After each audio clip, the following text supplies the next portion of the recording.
السلام عليكم ورحمة الله وبركاته. الحمد لله نحمده ونستعينه ونستغفره ونؤمن به ونتوكل عليه ونعوذ بالله من شرور أنفسنا ومن سيئات أعمالنا. من يهد الله فلا مضل له ومن يضلل فلا هادي له. ونشهد أن لا إله إلا الله وحده لا شريك له ونشهد أن سيدنا مولانا محمدا عبده ورسوله. قال الله تعالى في القرآن المجيد والفرقان الحميد: أعوذ بالله من الشيطان الرجيم. بسم الله الرحمن الرحيم. وما أرسلناك إلا رحمة للعالمين. صدق اللہ العظیم. میرے عزیز دوستوں، اللہ جل جلالہ امن والوں نے مجھے اور آپ کو جس امت میں پیدا فرمایا، اس امت کے نبی کے بارے میں اللہ رب العزت نے فرمایا: وما ارسلناک الا رحمۃ للعالمین، اور نہیں بھیجا ہم نے مگر رحمت بنا کر تمام جہان والوں کے لیے۔ یہاں اللہ رب العزت نے یہ نہیں فرمایا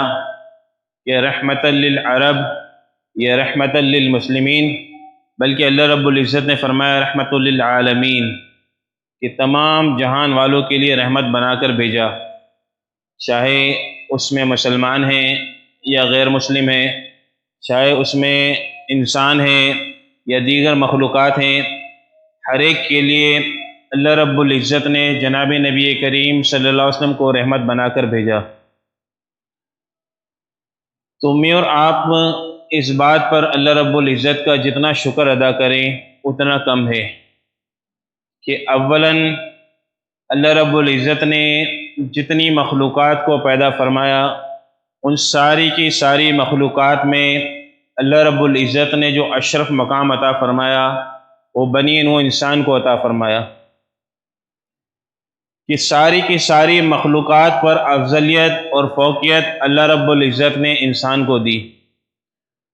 تو الحمدللہ ثم الحمدللہ کہ اللہ رب العزت نے ہمیں بنی نوح انسان کے اندر پیدا فرمایا، اور پھر اللہ رب العزت نے بنی نوح انسان کے اندر جو فوقیت اور فضیلت عطا فرمائی وہ مسلمانوں کو فضیلت عطا فرمائی، اور مسلمانوں کے اندر جو جناب نبی کریم صلی اللہ علیہ وسلم کی امتی ہیں، دیگر امتوں کے مقابلے میں اللہ رب العزت نے دیگر امتوں کے مقابلے میں اس امت کے امتیوں کو فضیلت عطا فرمائی۔ تو گویا کہ ہم پر اللہ رب العزت احسان پہ احسان فرماتے گئے کہ بنی نوح انسان میں پیدا فرمایا، جناب نبی کریم صلی اللہ علیہ وسلم کی امت میں مسلمان گھرانے میں پیدا فرمایا۔ تو کتنے اللہ رب العزت نے بے شمار احسانات فرمائے، اور جناب نبی کریم صلی اللہ علیہ وسلم کو اللہ رب العزت نے امام الانبیاء بنایا، کہ تمام کے تمام نبیوں کے امام بنایا، اور کل قیامت کے دن جب سب سے پہلے جو قبر مبارک شک ہوگی وہ جناب نبی کریم صلی اللہ علیہ وسلم کی قبر مبارک کو شک کیا جائے گا، اور جو حمد کا جھنڈا ہوگا وہ جناب نبی کریم صلی اللہ علیہ وسلم کے ہاتھ میں ہوگا، اور سب سے پہلے جس کی شفاعت قبول کی جائے گی وہ جناب نبی کریم صلی اللہ علیہ وسلم کی شفاعت قبول کی جائے گی۔ ایک مرتبہ ایک موقع پر صحابہ کرام رضوان اللہ اجمعین تشریف فرما تھے اور ذکر فرما رہے تھے کہ اللہ رب العزت نے سیدنا ابراہیم علیہ السلام کو خلیل اللہ بنایا، اور اللہ رب العزت نے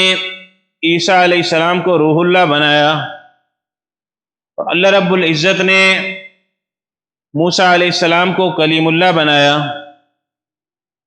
تو جب جناب نبی کریم صلی اللہ علیہ وسلم نے ان کی اس گفتگو کو سنا تو آپ نے فرمایا کہ بے شک اللہ رب العزت نے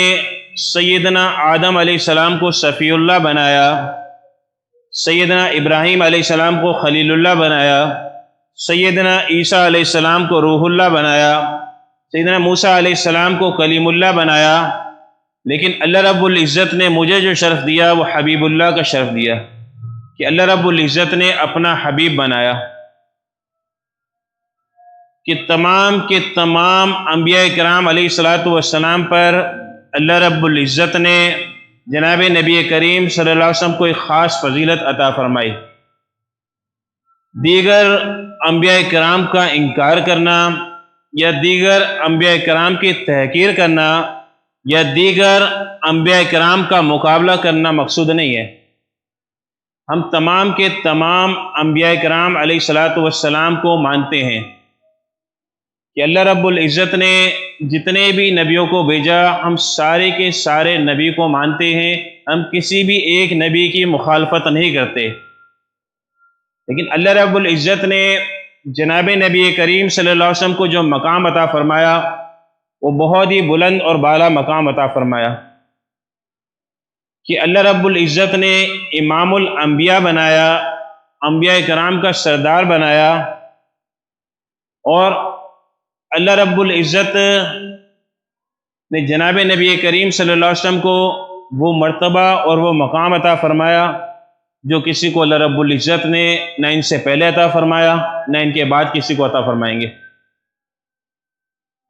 تو میں اور آپ ذرا غور تو کریں کہ اللہ رب العزت نے ہم پر کتنا بڑا احسان کیا اور کتنی فضیلت والی امت کے اندر پیدا فرمایا، اور پھر کسی نہ کسی درجے میں کسی نہ کسی اعتبار سے اللہ رب العزت نے دین کے ساتھ مناسبت عطا فرما دی، دین کے ساتھ جوڑ پیدا فرما دیا۔ ورنہ میں اور آپ غور و تدبر کریں، دیکھیں، جب دنیا کے حالات دیکھتے ہیں، دنیا کے لوگوں کی سوچ دیکھتے ہیں، دنیا کے لوگوں کی اپنے والدین کی تربیت کا انداز دیکھتے ہیں تو مختلف اعتبار سے مختلف تربیتیں ہیں۔ جو جس شعبے کے اندر ہے وہ یہ سمجھتا ہے کہ یہ شعبہ میری کامیابی کی ضمانت ہے۔ کل ہی کی بات تھی کہ ایک سفر کے اندر میں تھا، تو سفر کے اندر جو دوسرے صاحب تھے ان سے میں نے حال احوال پوچھے اور ان سے کہا کہ آپ کیا کرتے ہیں؟ تو انہوں نے کہا کہ میں فلم کی ایڈیٹنگ کرتا ہوں، جتنی موویاں بنتی ہیں سنیما گھروں میں جتنی موویاں چلتی ہیں اس کی میں ایڈیٹنگ کرتا ہوں، کمپیوٹر پر اس پہ کام کرتا ہوں۔ تو میں نے کہا آپ کا فیوچر پلان کیا ہے، آگے کا مستقبل کا منصوبہ کیا ہے، آگے آپ کیا کرنا چاہتے ہیں؟ تو اس نے کہا کہ میں فلم کا ڈائریکٹر بننا چاہتا ہوں۔ تو وہ اس شعبے کے اندر چل رہا ہے اور اس شعبے کے اعتبار سے وہ کامیابی سمجھ رہا ہے، حالانکہ اس شعبے کے اندر کامیابی نہیں، تنزلی ہی تنزلی ہے۔ پھر ان سے میں نے کہا کہ آپ ذرا حالات معلوم کریں، آپ کی تو ڈائریکٹروں سے بھی ملاقات ہوتی رہتی ہے، فلم اسٹاروں سے بھی ملاقات ہوتی رہتی ہے، آپ ذرا ان سے ان کے حالات معلوم کریں کہ ان کے کیا حالات ہیں۔ ظاہری اعتبار سے ایسا نظر آتا ہے کہ گویا دنیا کے اندر ان کا ایک بہت بڑا نام ہے، دنیا کے اندر بہت بڑا اثر و رسوخ ہے، لیکن آپ ذرا ان کی دل کی کیفیت معلوم کریں، ان کے حالات کو معلوم کریں کہ ان کے کیا حالات ہیں۔ جب آپ ان کے حالات کو معلوم کریں گے تو پھر آپ کی کبھی یہ خواہش نہیں ہوگی کہ میں ڈائریکٹر بن جاؤں۔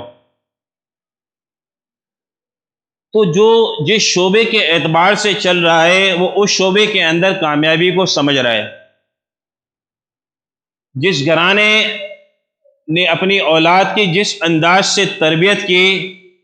وہ اس تربیت کے مطابق اپنی کامیابی کو سمجھ رہا ہے، کہ جس کے والدین نے اپنے بچوں کی اس انداز سے تربیت کی کہ بیٹا تمہیں اگر کامیابی ملے گی تو جناب نبی کریم صلی اللہ علیہ وسلم کے طریقوں کے مطابق کامیابی ملے گی، تم زندگی کے کسی شعبے کے اندر بھی چلے جاؤ، اس شعبے کے اندر جناب نبی کریم صلی اللہ علیہ وسلم والے عمل کو اختیار کرو گے، آپ علیہ الصلاۃ والسلام کی تعلیمات کو اختیار کرو گے تو تمہیں کامیابی ملے گی۔ دیگر شعبوں کے اندر چلے جاؤ گے تو ناکامی ہی ناکامی ملے گی۔ دیگر شعبوں کے اندر جناب نبی کریم صلی اللہ علیہ وسلم کی تعلیمات کی مخالفت کرو گے تو ناکامی ہی ناکامی ملے گی۔ تو میں اور آپ ذرا غور و تدبر کریں کہ ہم نے اپنی اولادوں کی تربیت کس نہج پر کی ہے۔ آیا ہماری اولادیں اگر ان سے پوچھا جائے کہ بیٹا تمہارا فیوچر پلان کیا ہے، مستقبل میں کیا کرنا چاہتے ہو، تمہارا کیا منصوبہ ہے، تو کہیں ایسا تو نہیں کہ ہمارے بچے یہ کہیں کہ ہم ڈائریکٹر بننا چاہتے ہیں۔ ہمارے بچے تو یہ کہنا چاہیے کہ ہم جناب نبی کریم صلی اللہ علیہ وسلم کے امتی بن کر زندگی گزارنا چاہتے ہیں، ہم جناب نبی کریم صلی اللہ علیہ وسلم کی تعلیمات کو عام کرنا چاہتے ہیں۔ جس طرح صحابہ کرام رضوان اللہ اجمعین نے جناب نبی کریم صلی اللہ علیہ وسلم کی تعلیمات کو اپنایا، ہم اس تعلیمات کے مطابق زندگی گزارنا چاہتے ہیں۔ اور تعلیمات کیسی تعلیمات کہ اپنی جان نچھاور کرنے پر فخر محسوس کر رہے ہیں کہ جناب نبی کریم صلی اللہ علیہ وسلم کی حفاظت میں اگر اپنی جان چلی جاتی ہے تو جان چلی جائے، اس کی پرواہ نہیں ہے، اس پر فخر محسوس کر رہے ہیں۔ ایک مرتبہ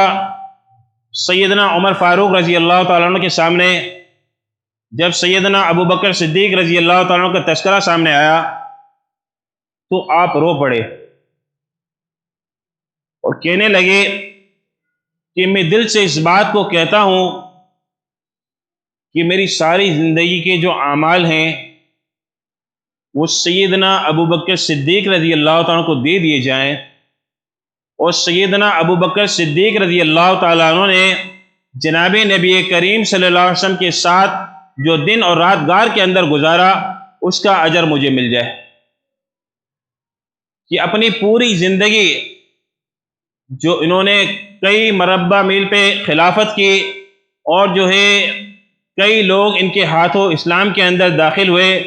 کئی فتوحات کی، اس سارے کے سارے عمل کو دینے کے لیے تیار ہیں کہ سیدنا ابو بکر صدیق رضی اللہ تعالیٰ عنہ نے جو ایک رات جناب نبی کریم صلی اللہ علیہ وسلم کے ساتھ غار کے اندر گزاری اس کا عمل مجھے مل جائے۔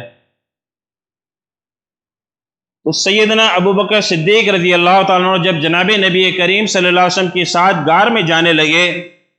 تو اولاً خود داخل ہوئے سیدنا ابو بکر صدیق رضی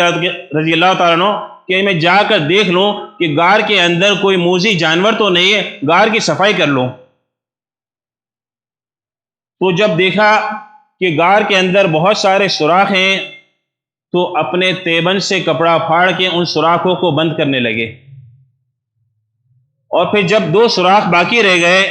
تو ان 2 سوراخ پر اپنے پیر کے انگوٹھے رکھ دیے، اور پھر جناب نبی کریم صلی اللہ علیہ وسلم کو اندر آنے کی دعوت دی، اور آپ علیہ الصلاۃ والسلام اندر تشریف لائے اور سیدنا ابو بکر صدیق رضی اللہ تعالیٰ کی گود میں اپنا سر مبارک رکھ کر سو گئے۔ تو جو 2 سوراخ تھے اس میں سے ایک سوراخ سے سانپ نے آ کر سیدنا ابو بکر صدیق رضی اللہ تعالیٰ کو ڈسا،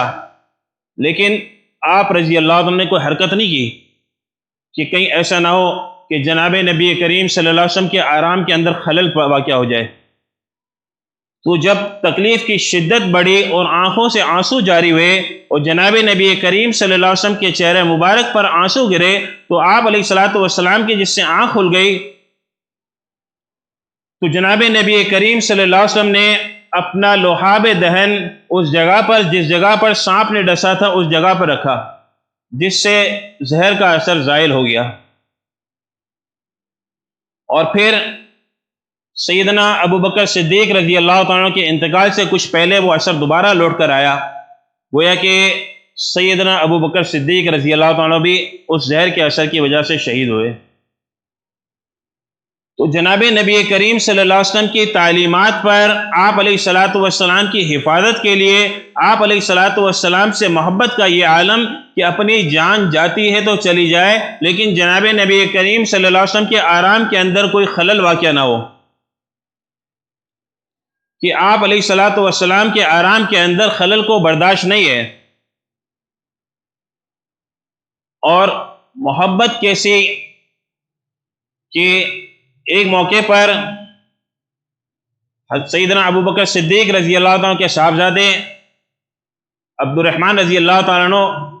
اپنا قصہ بتانے لگے کہ جب اسلام سے پہلے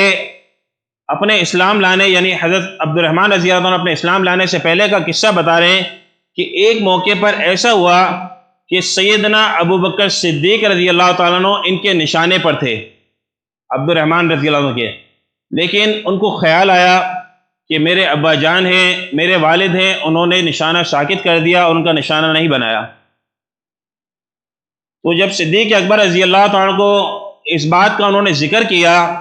تو انہوں نے کہا کہ اگر اس وقت تم میرے نشانے پر آتے تو میں اس بات کی پرواہ نہیں کرتا کہ میرا بیٹا ہے، میری اولاد ہے، میں یہ دیکھتا کہ جناب نبی کریم صلی اللہ علیہ وسلم کے دشمنوں کی صف میں کھڑا ہوا ہے، جناب نبی کریم صلی اللہ علیہ وسلم کے دشمن ہے، اسلام کا دشمن ہے، میں اس بات کی پرواہ نہیں کرتا کہ میری اولاد ہے یا میرا بیٹا ہے یا کوئی اور ہے۔ تو ایسی محبت کا جذبہ کہ اپنے بیٹے کی جان کی پرواہ نہیں ہے، یہ مقدم ہے، تو جناب نبی کریم صلی اللہ علیہ وسلم کی محبت مقدم ہے۔ اب سوال یہ پیدا ہوتا ہے کہ میں اور آپ غور و تدبر کریں کہ آیا ہماری محبت کا معیار کیا ہے، کہ ہم نے ان ساری چیزوں پر جناب نبی کریم صلی اللہ علیہ وسلم کی محبت کو افضلیت اور فوقیت دی ہے یا نہیں دی، یا کہیں ایسا تو نہیں کہ جب شادی بیاہ کا معاملہ آتا ہے تو ہم سنتوں کی دھجیاں اڑا دیتے ہیں، کہ ہم سنتوں کی پرواہ نہیں کرتے، ہم جناب نبی کریم صلی اللہ علیہ وسلم کی تعلیمات کی پرواہ نہیں کرتے۔ ہمارے استاد ایک مرتبہ فرمانے لگے کہ ان کی جو مسجد ہے، ہمارے استاد کی جو مسجد ہے، اس مسجد کے قریب کسی گھر کے اندر شادی تھی، تو اس شادی کی تقریب کے اندر خوب خرافات انہوں نے کیے، اور خرافات کے اندر خوب انہوں نے ناچ گانے کیے۔ تو جب انہیں پیغام بھجوایا گیا کہ اللہ کے بندوں نماز کا ٹائم ہے، نماز کھڑی ہو رہی ہے، آپ جو ہے اس کو بند کر دیں، تو وہ کہنے لگے کہ نماز تو روز ہوتی ہے لیکن شادی بیاہ تو کبھی کبھار ہوتے ہیں۔ تو میں اور آپ غور تو کریں کہ آیا ہماری شادی بیاہ میں ان خرافات کی رسمیں ہیں یا نہیں ہیں، یا ہم نے اپنی شادی بیاہ کے معاملات کو جناب نبی کریم صلی اللہ علیہ وسلم کی تعلیمات کے مطابق ڈھالا ہوا ہے۔ ہمارے دیگر رسومات،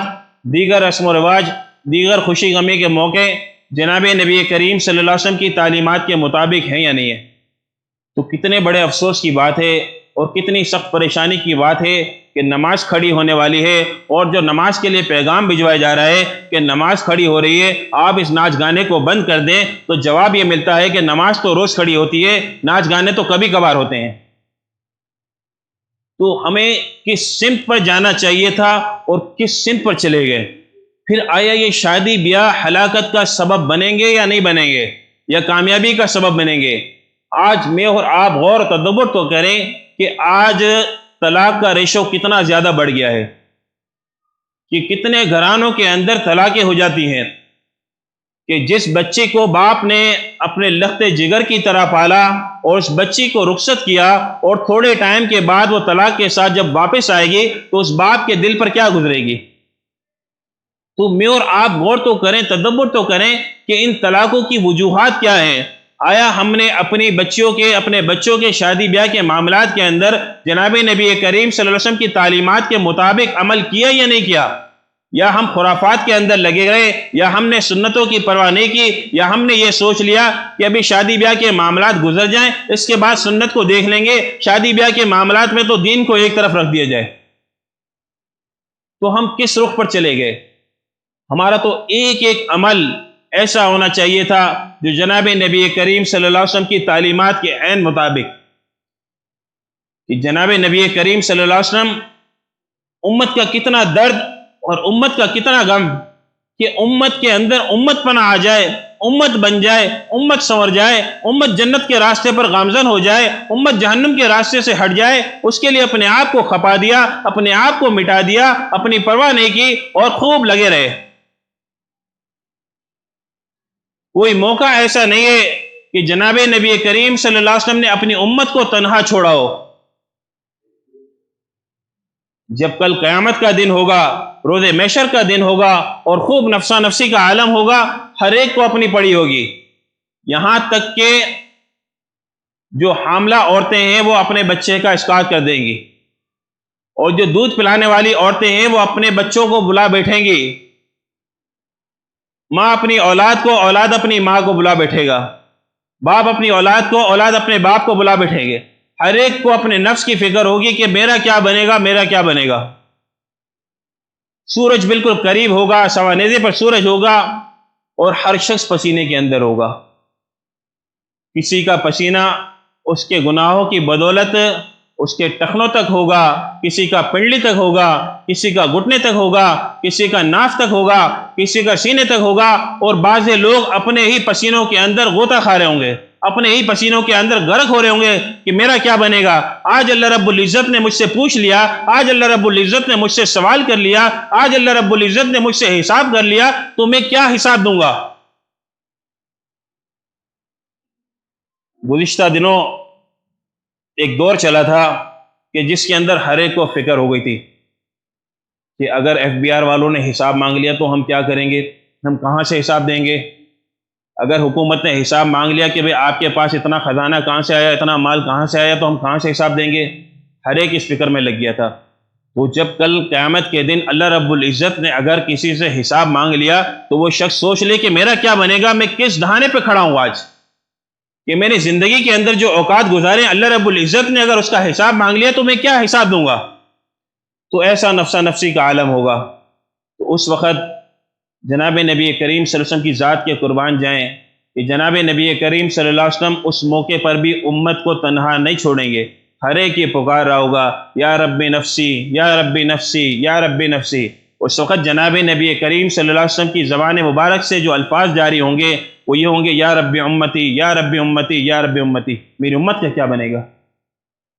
تو میں اور آپ غور تو کریں کہ کسی موقع پر جناب نبی کریم صلی اللہ علیہ وسلم نے اپنی امت کو تنہا نہیں چھوڑا، اور ہم نے جناب نبی کریم صلی اللہ علیہ وسلم کی تعلیمات کو کتنا پیچھے چھوڑ دیا۔ تو خدا را ہم میں سے ہر ایک غور و تدبر کرے، ہم اپنی زندگی کی اصلاح کریں، اپنی اولادوں کی تربیت کی فکر کریں، اپنی نسلوں کی تربیت کی فکر کریں کہ ہماری اولادوں کے اندر، ہماری نسلوں کے اندر جناب نبی کریم صلی اللہ علیہ وسلم کی تعلیمات عام ہو جائے۔ اس کے لیے ہم کوئی عملی شکل اختیار کریں، اس کے لیے عملی ترتیب دیں۔ بعض اوقات سوچنے میں، باتیں کرنے میں عمریں گزر جاتی ہیں کہ ہاں جناب نبی کریم صلی اللہ علیہ وسلم کی تعلیمات کے مطابق زندگی گزارنی ہے، اولادوں کو بھی اس پر گامزن کرنا ہے، لیکن سوچتے سوچتے زندگی گزر جاتی ہے۔ تو ہم آج سے اس بات پر غور کریں کہ کس طرح ہماری زندگی جناب نبی کریم صلی اللہ علیہ وسلم کی تعلیمات کے مطابق آ جائے، کس طرح ہماری اولادوں کی، ہماری نسلوں کی زندگی آپ علیہ الصلوۃ والسلام کی تعلیمات کے مطابق آ جائے۔ اس کے لیے آج سے غور و تدبر کرنا شروع کر دیں، اور جس قسم کے خرافات ہیں ان سارے کے سارے خرافات کو چھوڑ دیں، اور دین کے ہر شعبے کے اندر یہ دیکھیں کہ آیا یہ جو طریقہ ہم کر رہے ہیں یہ جناب نبی کریم صلی اللہ علیہ وسلم کی تعلیمات کے مطابق ہے یا نہیں ہے۔ کوئی بھی طریقہ ہو، کوئی بھی موقع ہو، کوئی بھی رسم و رواج ہو، ہم اس ہر طریقے کے اندر دیکھیں کہیں ہم خرافات کے اندر تو نہیں جا رہے، کہیں ہم ایسا تو نہیں کہ جس چیز کو ہم دین سمجھ کے کر رہے ہیں وہ دین سے کوسوں دور ہے۔ تو خدا را ہم غور و تدبر کریں، اپنی زندگی پر غور کریں، اپنی اولادوں کی، اپنی نسلوں کی فکر کریں، اپنی نسلوں کو، اپنی اولادوں کو وہ تربیت دے کے جائیں کہ ہماری اولادیں، ہماری نسلیں جناب نبی کریم صلی اللہ علیہ وسلم کی تعلیمات پر قربان ہونے والی بنیں، اور پھر ہماری اولادوں اور ہماری نسلیں کئی ہزاروں لوگوں کی تربیت کا ذریعہ بنیں۔ اللہ رب العزت مجھے اور آپ کو عمل کرنے کی توفیق عطا فرمائے، اور ہماری اولادوں کی صحیح معنوں میں ہمیں تربیت کرنے کی توفیق عطا فرمائے، اور جناب نبی کریم صلی اللہ علیہ وسلم سے سچی محبت نصیب فرمائے، اور آپ علیہ الصلوۃ والسلام کی تعلیمات کے مطابق اپنی اور اپنی اولادوں کی زندگی کو ڈھالنے والا بنائے۔ وآخر دعوانا الحمدللہ رب العالمین۔